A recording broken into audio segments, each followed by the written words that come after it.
여러분 안녕하십니까? 새로운 한 주가 밝았습니다. 4월 21일 월요일입니다. 박명석입니다. 조금은 마음이 편안한 주말 보내시지 않았을까라는 생각이 듭니다. 미국뿐만 아니라 전 세계적으로 이제 부활절 연휴에 들어갔던 나라들이 좀 많았거든요. 그래서 그러니까 금요일에 국내 증시 마감 이후에는 조금 다들 걱정할 일이 크게 많지 않았던 그런 주말을 보내시지 않았을까라는 생각이 드는데, 안 그래도 4월이 너무 힘들었기 때문에 오늘 밤에 또 장이 열리면 또 어느새 그랬냐는 듯 변동성의 소용돌이 안에 들어가야 될지도 모릅니다. 그렇기 때문에 오늘 저희가 준비한 내용은 전반적으로 트럼프 대통령이 현재 추구하고 있는 정책과 어떤 움직임들을 한번 좀 정리해보는 그런 그림으로 준비를 했으니까요. 끝까지 저희와 함께 해주시면서 이번 주 투자 전략 정리해 보시면 좋을 것 같습니다. 자, 그러면 브리핑 뉴욕부터 시작합니다. 자, 일단 3대 지수 마감 상황은 숫자가 좀 당황스러우실 텐데 이거 제가 주간 단위로 한번 정리를 해본 겁니다. 그러니까 지난주 한 주 동안 3대 지수와 그리고 주요 종목들이 어떻게 움직였는지 집계를 한번 내봤고요. 한 주 동안 다우지수는 2.6%, 나스닥 지수도 2.6% 하락했습니다. 이렇다는 건 뭐 성장주든 가치주든 너나 할 것 없이 좀 부진했다라고 볼 수도 있을 것 같은데, 다우지수는 조금 특수성이 있죠. 유나이티드 헬스가 하루 만에 20% 폭락했던 그 여파를 좀 받았기 때문에 요거에 비해서는 사실 전반적으로는 그렇게 나쁘지는 않았었습니다. 그렇기 때문에 지난 한 주 동안 나스닥과 기술주의 약세가 좀 더 두드러졌다라고 보시면 되겠고요. 테슬라도 4.3%, 그리고 엔비디아는 한 차례 쇼크를 받으면서 지난 한 주 동안 무려 8.5%가 급락을 한 그런 상황입니다. 반면에 넷플릭스는 괜찮았죠. 6% 가까이 급등을 했고, 그리고 지금 시간 외에서도 강세 보이고 있는 상태로 지난 목요일장을 마감을 했기 때문에 이번 주에도 좀 기대가 됩니다. 그래서 결국에는 유나이티드 헬스 얘기도 드렸고 넷플릭스 얘기도 드렸지만 실적에 굉장히 냉정하게 반응하고 있는 그런 시장의 분위기를 감지할 수가 있습니다. 자, 그러면 체크포인트 세 가지로 나눠볼 텐데요. 첫 번째로는요, 주말 사이에 혹시 관세와 관련된 어떤 노이즈가 좀 있었는지 열심히 기사들을 한번 뒤져봤는데요. 금요일에, 그러니까 시장이 열렸으면, 부활절이 아니었으면 아마 이 재료가 가장 좀 중요한 재료가 됐을 것 같습니다. 트럼프 대통령이 이제 중국산 배, 중국에서 이제 만들어진 배, 그리고 중국의 해운사 이름을 달고 들어오는 배에 대해서 관세, 수수료라고 말하는 게 맞겠죠. 수수료를 부과하기로 결정을 했기 때문입니다. 근데 이게 조금 애매해요. 그러니까 뭐가 애매하냐면 4월 17일에는 뭐 0달러, 10월 14일에는 50달러, 2026년 4월 17일에 80달러 이런 식으로 뭐 점진적으로 막 이렇게 막 1년 단위로 이렇게 써놨습니다. 하려면 그냥 확실하게 하지 왜 이렇게 했는지 모르겠는데 좀 길게 가겠구나라는 생각이 일단 들죠. 그것 때문에 벌써 좀 피곤해지는 모습이고, 중국의 입장에서는 일단 좀 그만하고 싶기는 한 것 같아요. End to trade war. 그치만 ready to fight. 뭐 계속 이렇게 자꾸 긁으면 우리는 언제든 싸울 준비가 되어 있다라고 하는 걸 보면 말씀드린 대로 쉽게 끝나지는 않겠다라는 생각이 좀 들기는 합니다. 다음 장 넘겨주시면 근데 지금 이런 상황들이 계속 트럼프 대통령의 어떤 안위를 계속 위협한다라는 얘기들이 좀 있잖아요. 뭐 물론 아직까지도 이 프레지덴셜 커리어, 그러니까 왜 커리어라고 썼냐면 1기, 2기를 통틀어서 지금 거의 최저치 수준에 근접했다고 하더라고요. 근데 그 최저치가 그래도 44%입니다. 뭐 그렇게까지 국정 운영에 문제가 되는 수준은 저는 아니라고 보거든요. 그렇지만 이런 얘기들이 계속 나오고 있고 여러 곳에서 트럼프 대통령이 지금 좀 마음먹은 대로 되지 않아서 긴장을 하고 있다라는 얘기들이 나오고 있기 때문에 다음 장 넘겨주시면 뭔가 그 수습하려는 움직임도 분명히 있기는 합니다. 보시는 것처럼 tit-for-tat, 그러니까 막 서로 관세를 주고받았던 그런 전쟁은 아마도 조만간 끝날 것 같다라는 시그널들을 계속 두고 있고요. 이 틱톡이 얘기 나오는 이유는 틱톡도 트럼프 대통령 입장에서 빨리 처리해야 되는 그냥 굉장히 중요한 부분인데 계속 티포텟 전쟁을 하다 보니까 그 얘기를 할 수가 없었기 때문에 이제는 이걸 위해서 조금 그런 노이즈들은 좀 정리를 하겠다라는 얘기고요. 그리고 아까 말씀드렸던 그 중국산 배에 대한 수수료율이 괜히 그렇게 1년 단위로 조금씩 쪼개서 한 게 아닌 게 이게 좀 완화된 거라고 하더라고요. 한 방에 이렇게 쫙 하려다가 그 아무래도 산업계에서 업계에서 반발이 너무 심하다 보니까 트럼프 대통령도 그런 부분들을 신경을 써서 되게 이렇게 완화를 시켰던 게 조금씩 그러면 수수료를 늘리겠다라는 부분이고 그 중간에 어느 순간에 미중이 뭐 합의를 만들어낸다면 그런 부분들도 타결이 돼서 없어질 수도 있는 거긴 하겠죠. 그럴지는 잘 모르겠습니다만 어쨌든 중요한 건 슬슬 눈치를 좀 보는 것 같기도 하다라는 의미에서 어떻게 보면 가장 그 관세 노이즈가 심했던 그런 부분들은 확실히 좀 지나온 게 아닌가라는 안도감도 시장에서는 일부 작용을 하고 있습니다.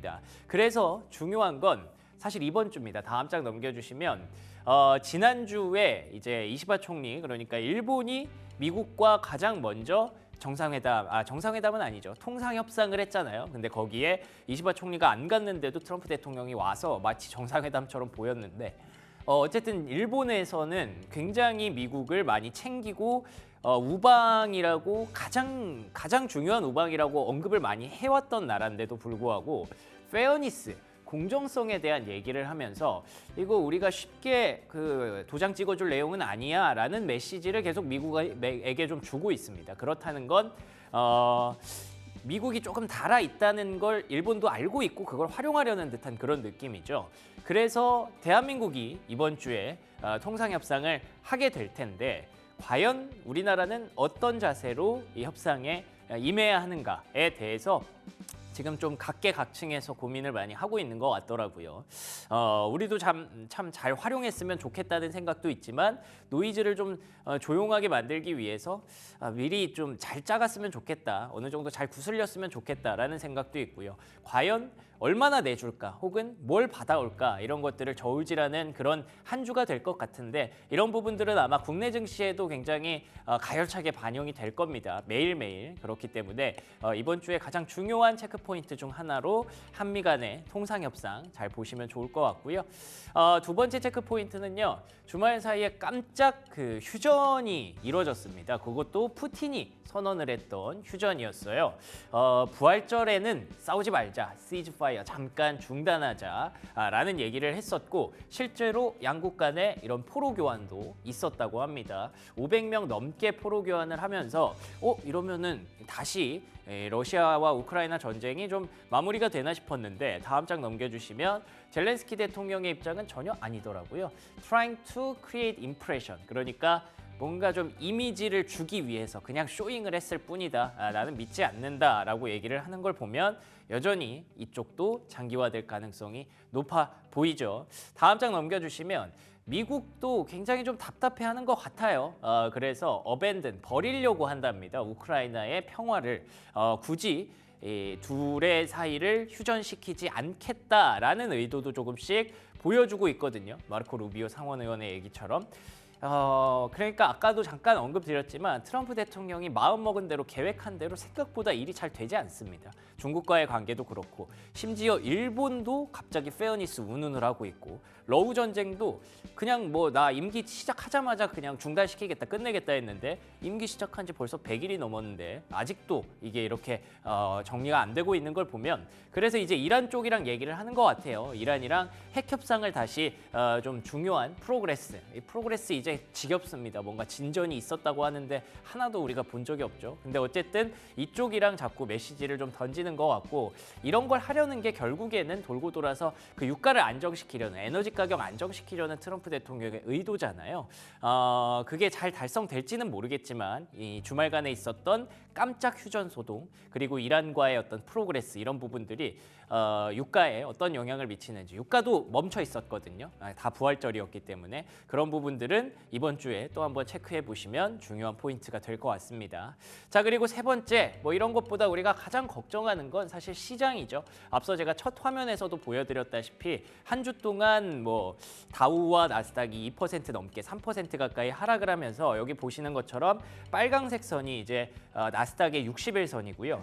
여기 이 검정색으로 보이는 이 선이 200일선인데 60일선이 200일선 밑으로 내려가 버렸습니다. 이걸 우리는 데드크로스라고 얘기를 하고 이렇게 한번 데드크로스가 발생하면 쉽게 올라오지는 못한다라는 게 통상적인 우리가 알고 있는 그런 룰이죠. 그래서 다음 장 넘겨주시면 이렇게 10% 혹은 20% 가까이 조정이 발생했을 때 어느 정도 시간이 걸리는지를 제가 한국에서 리포트를 통해서 좀 찾아봤는데요. 신한투자증권의 리포트, 이벤트 드리븐 약세장, 그러니까 지금처럼 뭔가 펀더멘털을 건드리기보다 어떤 큰 이벤트가 발생해서 시장이 조정을 받을 때는 평균적으로 3, 4개월 정도 저점을 만든다고 합니다. 지금은 아마 어쩌면 한 이쯤에 와 있는 상황일 수도 있겠죠. 만약에 이벤트 드리븐 약세장이 맞다면. 그리고 이것 또한 한 전고점 회복하기까지는 한 1년이 걸린다고 하니까 제 생각에는 한 3, 4개월 동안은 굳이 우리가 뭐 무리를 할 필요는 없는 것 같아요. 아마도 6월을 기점으로 우리 많이 보고 있는 것 같죠. 그때 이제 연준도 조금 피봇을 해주지 않을까. 혹시 트럼프 대통령도 중국과 뭔가 만들어주지 않을까. 6월까지는 천천히 기다려도 늦지 않을 것 같고요. 다음 장 넘겨주시면 그 사이에 혹시라도 미국의 경기가 무너지거나 펀더멘털에 큰 타격이 있다고 만약에 가정을 한다면 어쩌면 9개월이 걸릴 수도 있고요. 만약에 정말로 뭐 대공황 닷컴버블급이라면 그것보다 훨씬 더 많이 뭐 27개월 동안 하락을 할 수도 있다고 하니까 이거는 그냥 시나리오 상으로만 갈고 계시면 될 것 같고 이벤트 드리븐으로 끝나기를 우리는 바라고 있는 거죠. 다음 장 넘겨주시면 그래도 그나마 다행인 건 주말 사이에 움직였던 가격이 비트코인 가격 하나는 있었거든요.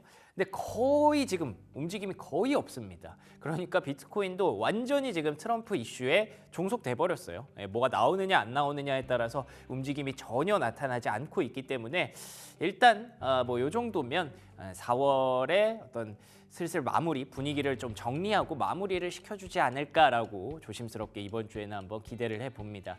제가 이렇게 말씀드리는 이유가 또 이제 기업들의 실적 시즌이 본격적으로 시작이 돼서 종목별 차별화가 많이 일어나고 있잖아요. 그래서 종목들에 대해서도 이슈만 간단하게 3가지 찾아봤습니다. 첫 번째로는 테슬라입니다. 이번 주에 실적을 발표하게 될 텐데 애석하게도 모델 Y 저가형 모델이 지연될 가능성이 높아졌다고 합니다. 이것도 사실 단기적으로 기대하는 모멘텀 중 하나였는데 약 3개월 동안 지연될 가능성이 높아졌다고 하고요.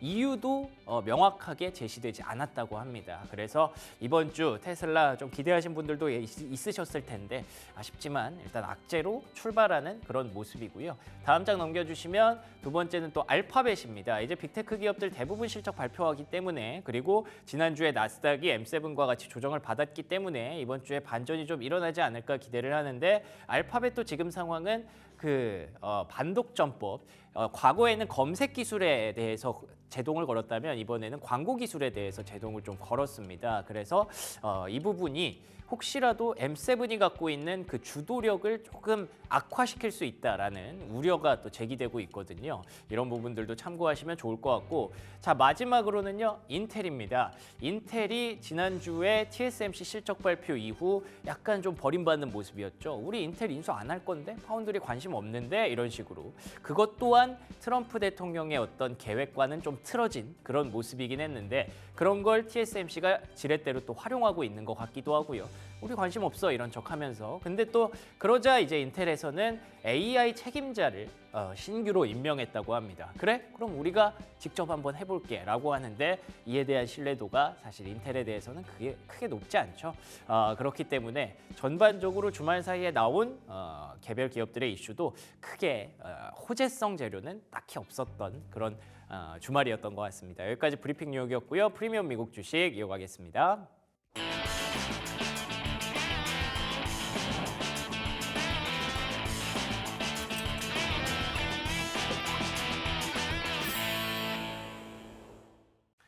프리미엄 미국 주식 들어왔습니다. 월요일 순서 함께하는 독립리서치 P&J 손창현 팀장 나오셨습니다. 안녕하십니까? 네, 안녕하십니까? 네, 반갑습니다. 지난 주말에는 조금 조용하게 지나갔던 것 같아요. 금요일작이 대부분 부활절로 뭐 미국, 유럽 다 같이 좀 쉬었기 때문에 지난주에 그러니까 금요일에 국내 증시 끝나고 나서는 뭐 이렇다 할 이슈는 딱히 없었던 것 같은데 지난주 한 주 동안의 어떤 좀 정리를 해보면 좋을 것 같습니다. 지난주는 뭐 아시다시피 이제 90일 유예가 본격화되면서 네. 추가적으로 주가가 하락을 하지는 않았습니다.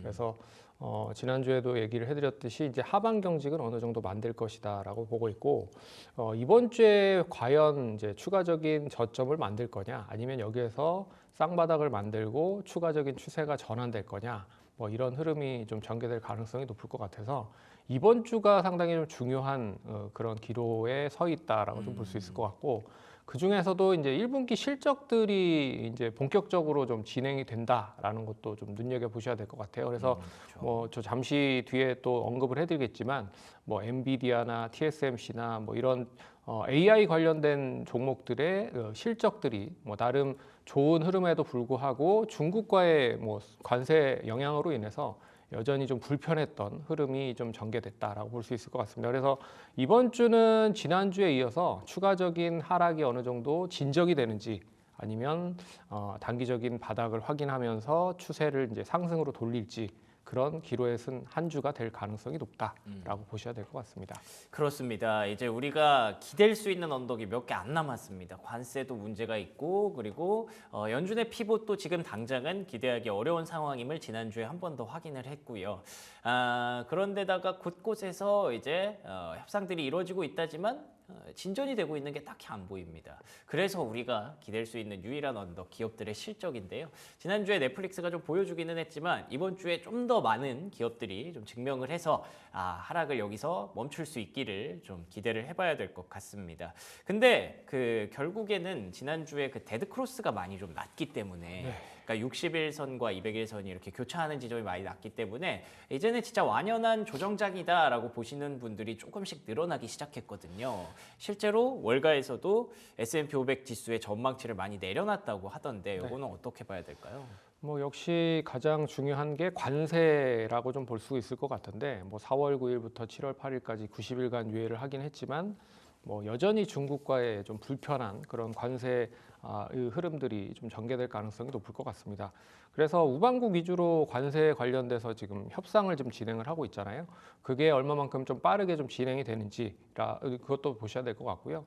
중국에 상당히 좀 압박 수위를 높이고 있는 상황입니다. 그래서 H20 관련된 칩에 대한 수출도 완전 막아버린 상황이고 그리고 이제 145% 관세를 부과를 하겠다. 뭐 245%까지도 얘기가 나오고 있는 거니까 관세에 대해서 역시나 일단 뭐 벗어나지 못한다라고 좀 볼 수 있을 것 같고 여기에 뭐 이팡 수수료까지 부과를 한다라고 합니다. 그렇기 때문에 상당히 중국에 대해서 제재를 많이 한다라고 좀 볼 수 있을 것 같아서 이게 이제 3, 4주 안으로 트럼프 대통령 입장에서는 타결을 할 수 있을 것이다라고 얘기를 하고 있는데 이게 또 뭐 입만 하는 건지 아니면 추가적으로 3, 4주 이후에 이전에 어떤 결과가 나올 건지를 좀 잘 보셔야 될 것 같고요. 그런 부분에서 기업들의 실적이 당연히 좀 부진할 가능성이 높죠.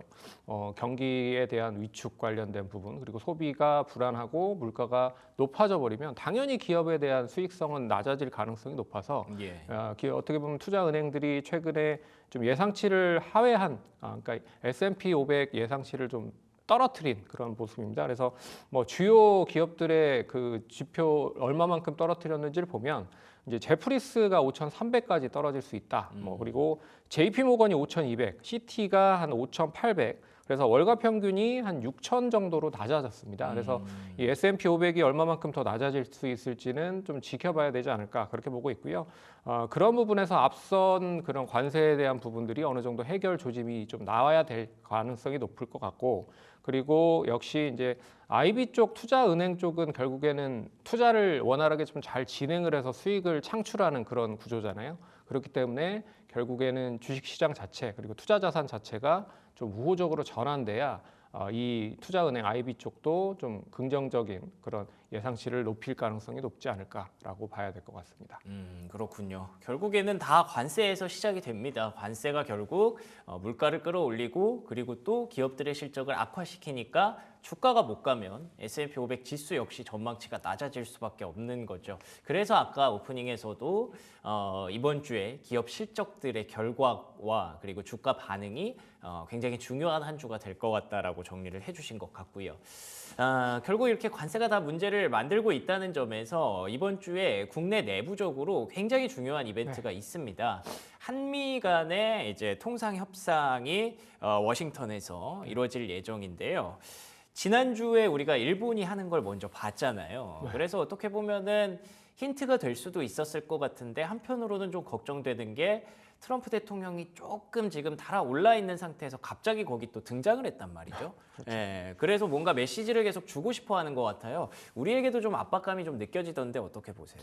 뭐 우리나라도 분명히 좀 압박을 받을 가능성이 높을 것 같습니다. 근데 일본과 미국의 협상 관련된 내용들을 보면 구체적으로 이렇게 품목이라든지 정해진 거는 별로 없는 것 같아요. 그 1차가 한번 이제 뭐 안 됐죠? 예, 그렇죠. 합의를 못 만들었죠. 예. 그래서 뭐 지금 들리는 이야기는 뭐 일본이 미국에 대한 뭐 자동차에 대한 수입차 부분 규제를 완화한다. 그리고 일본이 미국에 대한 그 쌀에 대한 수입을 조금 더 많이 하겠다. 뭐 이런 얘기들인데 뭐 얼마만큼 조금 더 이어질 수 있을지는 좀 봐야 될 것 같고 거기에 이제 미군 주둔 이제 방위비 관련된 부분과 그리고 환율 관련돼서도 아직까지도 뭐 좀 추가적으로 진행돼야 된다라고 보고 있어서 단기적으로 끝날 것 같지는 않습니다. 근데 사실 일본이라는 나라는 미국에 굉장히 믿고 있는 우방이었는데 그렇죠. 일본이 벌써 첫 단추부터 이렇게 알게지면은 이거 진짜 오래 갈 것 같아요. 그렇죠. 그래서 우리나라 입장도 제가 봤을 때 우리나라가 더 오래 걸릴 가능성이 높지 그래요? 않을까라고 보고 있습니다. 그러면 미국 입장도 어떻게 보면 알 거예요. 우리나라가 6월 3일 날 대선을 진행을 한다라는 걸 알고 그러네요. 있기 때문에 예. 큰 틀에서 어떻게 보면 유리하게 좀 합의를 좀 진행을 한 다음에 세부적인 거를 좀 6월 3일 이후에 만들 가능성이 높지 않겠느냐라고 보고 있어서 제가 봤을 때는 어찌 됐든 뭐 어떤 결정이 이어진다라고 해도 뭐 여당이 됐든 야당이 됐든 우리나라 입장에서는 새로운 정부가 일단 다시 출연을 할 가능성이 높아서 이게 만약에 미국과의 협상이 진행이 된다라고 해도 과연 다음 정부에서 실효를 할 수 있을지 진행을 할 수 있을지를 좀 눈여겨 보셔야 될 필요가 있을 것 그러네요. 같아서 그러면 결국에는 다시 재협상을 진행을 할 가능성이 상당히 높아졌다. 그런 점에서 미국도 이런 부분을 알기 때문에 큰 틀에서는 어느 정도 유리하게 만들어 놓고 나서 이제 6월 3일 이후에 협상을 좀 진행을 할 가능성이 높지 않겠느냐라고 좀 살펴보는 게 제가 봤을 땐 좀 합리적이지 않을까라고 봐야 될 것 같습니다. 네. 지난주에 일본 역시나 이렇게 합의안을 쉽게 만들지 못했던 것이 어떻게 보면 현재 트럼프 대통령이 약간은 좀 수세에 몰려 있고 혹은 뭐 중국에게 생각보다 많이 말리고 있다라는 얘기들이 있잖아요. 이런 부분들을 의식해서 그런지 일본 입장에서도 시간을 좀 벌기 위한 그런 전략이다라고 보는 시선들이 지배적이더라고요. 우리나라도 굳이 막 다 들어줄 필요는 없을 것 같아요. 그리고 또 우리는 6월 3일에 대선이라는 큰 이벤트를 앞두고 있기 때문에 말씀해 주신 대로 우리나라도 뭐 크게 당장 뭔가를 만들어내기는 쉽지 않지 않을까 혹은 그걸 우리의 장점으로 활용하는 것도 좀 좋겠다라는 생각이 들어서 이걸 역으로 생각해 보면 시장에는 뭔가 바로 영향이 좀 있었으면 좋겠는데 그럴 가능성도 당분간은 조금 묻어놔야 될 것 같기는 하네요. 자, 이외에 지난주에 굉장히 중요한 이벤트 이슈 중에 하나가 트럼프 대통령이 이제 뭔가 관세 때문에 잘 안 풀려서 그런지 화살을 돌리기 시작했습니다. 그렇죠. 예, 파월 의장 쪽으로 화살을 좀 돌렸던 모습들이 인상적이었는데 찍어내려고 하는 모습 그런 티를 좀 노골적으로 내긴 했어요. 근데 시장에서는 그걸 또 불편해하는 것 같더라고요. 그렇죠. 뭐 당연히 불편해할 수밖에 없죠. 예. 뭐 왜냐하면 뭐 여러 가지가 이유가 있겠지만 결국에는 연준이 좀 그 통화 정책이나 재정 정책 관련된 부분을 독립성으로 좀 가져가고 있는 부분인데 그쵸. 이거를 정치적인 걸로 해결을 하고 찍어내려고 하면 결국에는 글로벌 신뢰도가 상당히 좀 낮아질 가능성이 높아서 이게 과연 좀 진행이 될 수 있을 건지를 좀 눈여겨 보셔야 될 것 같고 제가 봤을 때는 그겁니다. 이제 파월 의장이 결국에는 계속 물가가 높아지고 있기 때문에 금리를 인하를 요구를 하고 있지만 쉽게 금리 인하를 하지 못하고 있는 상황이잖아요. 그렇죠. 그래서 일단 이거를 좀 압박하기 위한 수단이 아닐까라고 볼 수가 있을 것 같아서 이 그러니까 트럼프 대통령 입장에서는 이게 내년 5월이 파월 의장이 일단 임기가 만료예요.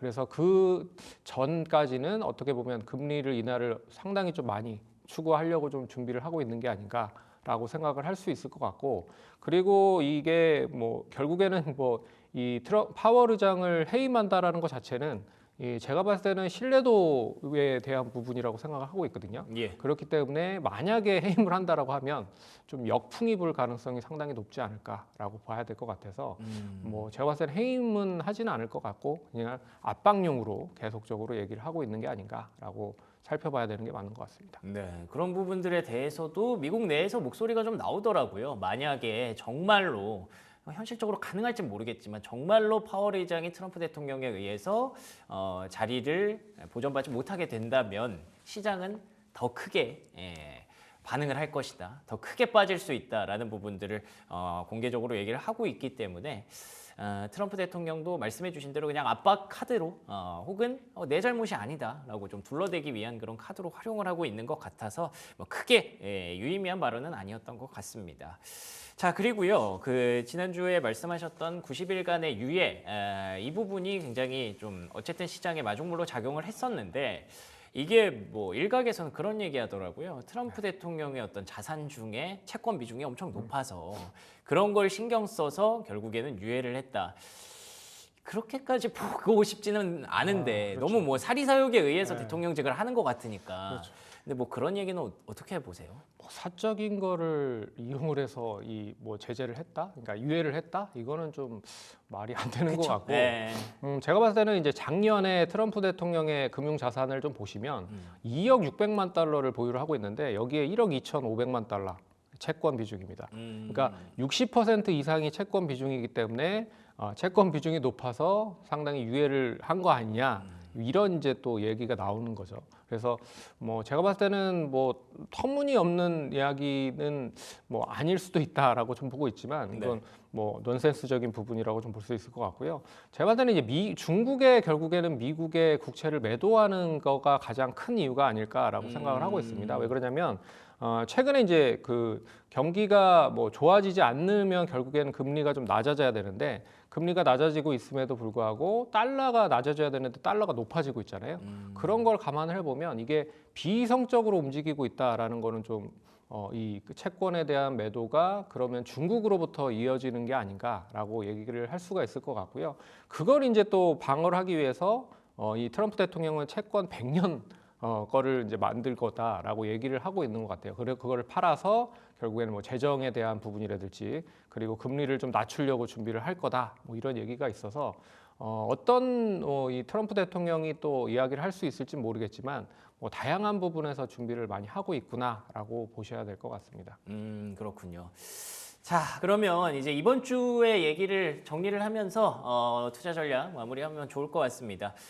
저희가 앞에서 말씀드린 대로 이번 주 실적 시즌이 굉장히 좀 화려한 기업들이 많습니다. 네. 어떤 기업들이 있죠? 뭐 지난주에 뭐 ASML도 있었고 뭐 TSMC도 있었습니다. 이번 주에도 역시나 뭐 인텔이라든지 알파벳 뭐 이런 기업들이 있는데 제가 봤을 때는 AI 인공지능에 포함이 되어 있는지에 대한 게 상당히 중요할 것 같아요. 예. 그런 점에서 일단 뭐 엔비디아와 ASML에 대한 거를 보시면 이제 뭐 H20에 대한 수요를 이제 미국에서 막았기 때문에 엔비디아에 대한 그 HBM 쪽 관련된 매출은 좀 줄어들 가능성이 높다라고 보는 게 맞을 것 같고요.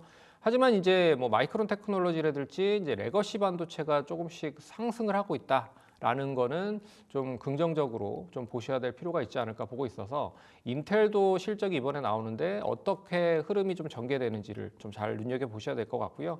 그런 점에서 반도체 관련된 종목들을 좀 눈여겨 보셔야 될 필요가 있다라고 볼 수 있을 것 같고, 그리고 테슬라가 실적을 발표합니다. 결국엔 중요하죠. 테슬라가 실적이 별로 좋게 나오지는 않을 것 같다라고 좀 보고 있지만 그래도 유럽 시장이라든지 중국 시장이 얼마만큼 분기 반등이 나오고 있는지를 좀 눈여겨 보셔야 될 것 같고, 그리고 하반기 이제 상반기 거의 이제 6월 정도 시점부터 시작을 해서 다양한 이제 나올 거리들이 많기 때문에 결국엔 뭐 자율주행이라든지 사이버캣 관련된 뉴스도 있을 것이고요. 그리고 휴머노이드 관련된 뉴스도 있을 것이라고 좀 보고 있습니다. 그런 점에서 일단 테슬라에 대한 실적도 얼마만큼 턴하는지를 좀 눈여겨보시면 좋을 것 같고, 그리고 알파벳도 결국에는 이 광고에 대한 매출 비중이 좀 높기 때문에 이 광고 경기가 좀 부진하고 있는 상황이잖아요. 그래서 1분기 때는 광고 매출이 나쁘진 않을 거라고 보고 있지만 일단 뭐 이 추이 자체가 좀 줄어들 가능성이 높다라고 보고 있어서 여기에 대한 것도 좀 눈여겨 보셔야 될 것 같고, 뭐 여기에 뭐 IBM이라든지 보잉 관련된 그런 기업들에 대한 이 실적 발표도 있으니까 잘 참고하시면 좋을 것 같습니다. 좋습니다. 일단 테슬라가 화요일에 스타트를 좀 끊고요. 그리고 목요일에 인텔이 그 흐름을 받아서 반도체에 대한 업황에 대해서 한 번 더 확인할 수 있을 것 같습니다. 이외에 알파벳과 아마존, M7 중에 그러니까 이번 주에 세 개가 실적을 발표하는 거죠. 알파벳과 아마존도 굉장히 중요한 이벤트가 될 수 있기 때문에 이번 주는 뭔가 좀 관세에 대한 노이즈보다는 이런 기업들의 실적에 좀 더 집중할 수 있는 한 주가 됐으면 좋겠다라는 생각도 좀 가져보게 되고요. 혹시 경제 지표도 중요한 게 나오나요? 경제 지표는 뭐 여러 가지 지표들이 있는데 뭐 서비스업과 구매 관리자 지수, PMI 예비치가 발표가 됩니다. 근데 예. 뭐 이미 2월, 3월에 서비스업은 좀 돌아서는 걸 봤고, 그리고 제조업은 좀 떨어지는 걸 봤지만 이번 달에는 뭐 제가 봤을 때는 두 지표 모두 안 좋아질 가능성이 높지 않겠느냐. 왜냐하면 관세에 대한 게 직접적으로 반영이 되기 때문에 그러네요. 좋지 않을 가능성이 상당히 높지 않을까 보고 있고요. 거기에 이제 뭐 베이직이라든지 소비자 심리 지수 관련된 것도 이제 발표가 되는데, 뭐 제가 봤을 때는 그렇게 좋은 그런 지표를 발표하기는 좀 어렵지 않을까 보고 있고, 그나마 뭐 베이지북 같은 경우에는 어떤 뭐 단어들이 많이 포함이 되는지에 따라서 이제 FOMC 6일, 7일 날 이제 진행이 되잖아요. 거기에서 이제 금리를 과연 인하를 할 수 있는 스탠스가 나오는지를 좀 잘 살펴볼 수 있는 힌트가 나오지 않을까. 그렇게 살펴보는 것도 중요할 것 같습니다. 좋습니다. 소비자 심리 지수 그리고 기대 인플레 이런 부분들도 이제 주말에 발표가 되네요.